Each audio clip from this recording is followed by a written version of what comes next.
Friends, ಎಲ್ಲರಿಗೂ ನಮಸ್ಕಾರಗಳು. ಸೈಗಾಚಿ ಬಸವೈಕ್ಯನಿಗೆ ನಿಮ್ಮೆಲ್ಲರಿಗೂ ಸ್ವಾಗತ. ಫ್ರೆಂಡ್ಸ್, ನನಗೆ ಇವತ್ತಿನ ಈ ಒಂದು ವಿಡಿಯೋದಲ್ಲಿ ನವರಾತ್ರಿಯಲ್ಲಿ ನಮ್ಮ ಮನೆಗೆ ಯಾವ ವಸ್ತುಗಳನ್ನು ತಂದರೆ ನಮಗೆ ಒಂದು ಒಳ್ಳೆಯದಾಗ್ತದೆ, ಹಾಗೆ ನಮ್ಮ ಯೋಗ ವೃದ್ಧಿಸ್ತದೆ ಅನ್ನೋದ್ರ ಬಗ್ಗೆ ಒಂದು ಸ್ವಲ್ಪ ಮಾಹಿತಿಯನ್ನು ಕೊಡ್ತಾ ಇದ್ದೇನೆ. ಬನ್ನಿ ತಿಳಿದುಕೊಳ್ಳೋಣಂತೆ. ನಾವು ನವರಾತ್ರಿಯಲ್ಲಿ ಕೆಲವೊಂದು ವಸ್ತುವನ್ನು ನಾವು ತರುವುದರಿಂದ ನಮಗೆ ಅಮ್ಮನವರ ಕೃಪೆ ಹೆಚ್ಚಾಗ್ತದೆ, ಹಾಗೆ ಅಮ್ಮನವರೇ ನಮ್ಮ ಮನೆಗೆ ಬಂದಂತೆ ನಮಗೆ ಒಂದು ಪ್ರತೀತವಾಗ್ತದೆ. ಸೊ ಆದ ಕಾರಣ ಯಾವ ವಸ್ತುವನ್ನು ನಾವು ತರಬಹುದು ಅನ್ನೋದ್ರ ಬಗ್ಗೆ ತಿಳಿಸ್ಕೊಡ್ತಾ ಇದ್ದೇನೆ. ಮೊದಲಿಗೆ ನಾವು ಅಮ್ಮನವರ ಒಂದು ಫೋಟೋ ಹಾಗೆ ವಿಗ್ರಹ, ಅದು ಬೆಳ್ಳಿದಾಗಿರ್ಬೋದು ಅಥವಾ ಒಂದು ಹಿತ್ತಾಳೆ ಪಂಚಲೋಹದಾಗಿರ್ಬೋದು, ಅದನ್ನು ತೆಗೆದುಕೋಬಹುದು, ನೀವು ತರಬಹುದು. ಹಾಗೆಯೇ ಬೆಳ್ಳಿದು ಲಕ್ಷ್ಮಿ, ಗಣೇಶ, ಸರಸ್ವತಿ ಈ 3 ವಿಗ್ರಹವನ್ನು ಸಹ ತರಬಹುದು. 3 ಸಹ ತರಬೇಕಂದ್ರೆ ಒಂದು ಸಹ ನೀವು ತರಬಹುದು. ನೀವು ಬೆಳ್ಳಿದಾಗಿಲ್ಲ ಅನ್ನೋದಾದರೆ ಪರವಾಗಿಲ್ಲ, ನೀವು ಪಂಚಲೋಹದ ಸಹ ನೀವು ತೆಗೆದುಕೋಬಹುದು, ಒಳ್ಳೆಯದೇ.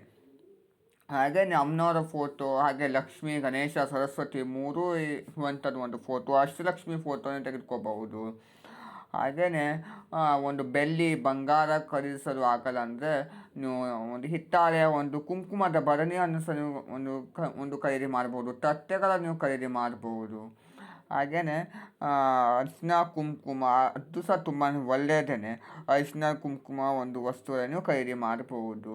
ಹಾಗೆಯೇ ತುಪ್ಪ, ಹಾಗೆಯೇ ಅನ್ನಪೂರ್ಣೇಶ್ವರಿ ಅನುಗ್ರಹ ಒಂದು ಹೆಚ್ಚಾಗಲು, ಹಾಗೆಯೇ ಲಕ್ಷ್ಮೀ ಅನುಗ್ರಹ ಸಹ ಹೆಚ್ಚಾಗಲು ಉಪ್ಪು ಹಾಗೆ ಅಕ್ಕಿಯನ್ನು ನೀವು ಖರೀದಿಸಿ, ಅದು ತುಂಬಾ ಒಳ್ಳೆಯದು. ನಿಮಗೆ ಏನು ಸಹ ಆಗಿರಪ್ಪ ಬೇಡ, ನೀವು ಅಕ್ಕಿ ಹಾಗೆ ಉಪ್ಪು ಈ 2 ವಸ್ತುವನ್ನು ತೆಗೆದುಕೊಂಡು ಬಂದು ದೇವರ ಮನೆಯಲ್ಲಿಟ್ಟು ನಮಸ್ಕಾರ ಮಾಡಿಕೊಂಡು ನೀವು ಪ್ರಸಾದಕ್ಕೆ ಹಾಗೆಯೇ ನಿಮ್ಮ ಒಂದು ಅಡುಗೆಗೆ ಅದನ್ನು ಬಳಸ್ಬೋದು. ತುಂಬಾ ಒಳ್ಳೆಯದು, ಆ ರೀತಿ ಸಹ ಮಾಡಬಹುದು.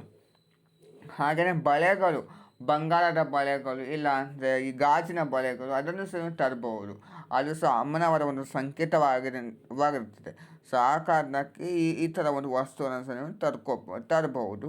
ಹಾಗೆಯೇ ಕಾಮಾಕ್ಷಿ ದೀಪ, ಎಲ್ಲರಿಗೂ ಸಹ ಕಾಮಾಕ್ಷಿ ದೀಪ ಹಚ್ಚಬೇಕಂದ್ರೆ ತುಂಬಾ ಒಂದು ಇಷ್ಟವಿರ್ತದೆ. ಒರಿಜಿನಲ್ ಕಾಮಾಕ್ಷಿ ದೀಪ ಲಲಿತಾ ಮಹಾತ್ರಿಪುರ ಸುಂದರಿ ಅಮ್ಮನವರು ಕಬ್ಬಿನ ಜಲ್ಲಿಯನ್ನು ಇಟ್ಕೊಂಡು ಇರುವಂಥದ್ದು ಕಾಮಾಕ್ಷಿ ದೀಪ ಸಹ ತುಂಬ ಒಳ್ಳೆಯದು. ಹಾಗೆಯೇ ಅಷ್ಟಲಕ್ಷ್ಮಿ ಇರುವಂಥದ್ದು ಸಹ ಒಳ್ಳೆಯದೇ. ಮತ್ತು ಕಾಳಿ ಗಜಲಕ್ಷ್ಮಿ ಇರುವಂಥದ್ದು ಸಹ ಒಳ್ಳೆಯದೇ. ಹಾಗೆಯೇ ಅಷ್ಟಲಕ್ಷ್ಮಿ ಸುತ್ತಲೂ ಒಂದು ಗಣೇಶ ಇರುವಂಥದ್ದು ಸಹ ಒಳ್ಳೆಯದೇ. ಅದೆಲ್ಲ ಸಹ ಒಳ್ಳೆಯದೇ.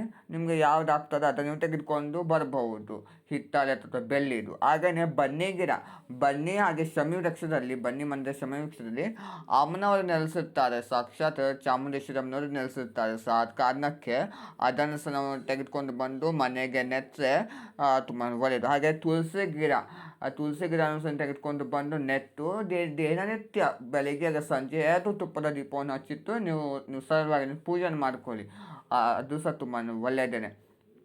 ಹಾಗೆಯೇ ತುಪ್ಪವನ್ನು ಸಹ ತೆಗೆದುಕೊಂಡು ಬರ್ಬೋದು. ತುಪ್ಪ ಹಸುವಿನಿಂದ ಸಿಗುವಂಥ ಒಂದು ಅಮೃತವಾಗಿರುತ್ತದೆ. ಸೊ ಆ ಕಾರಣಕ್ಕೆ ಆ ಥರ ನೀವು ಅಮೃತದ ವಸ್ತುಗಳನ್ನು ಸಹ ಮನೆಗೆ ಖರೀದಿ ಮಾಡಿದರೆ ತುಂಬ ಒಳ್ಳೆಯದು.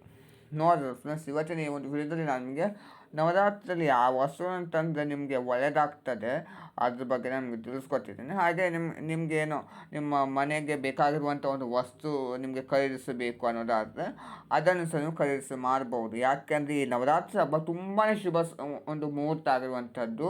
ನಾವು ಏನೇ ಕೆಲಸವನ್ನು ಸಹ ಮಾಡಿದರೆ ಶುಭನೇ ಆಗಿರುವಂಥದ್ದು. ಯಾಕೆಂದರೆ ಈ ಹಬ್ಬ ಆ ಥರ ಆಗಿರುತ್ತದೆ. ಅದ್ರ ಬಗ್ಗೆ ಏನು ಸಹ ಸಂಶಯ ಬೇಕಾಗಿಲ್ಲ. ನೋಡಿದ್ರೆ ಇವತ್ತು ಈ ವಿಡಿಯೋ ಇಷ್ಟವಾದರೆ ಲೈಕ್ ಮಾಡಿ, ಶೇರ್ ಮಾಡಿ, ಕಮೆಂಟ್ ಮಾಡಿ, ಹಾಗೆಯೇ ಒಂದು ಸಬ್ಸ್ಕ್ರೈಬ್ ಮಾಡ್ಕೊಳ್ಳಿ. Thank you.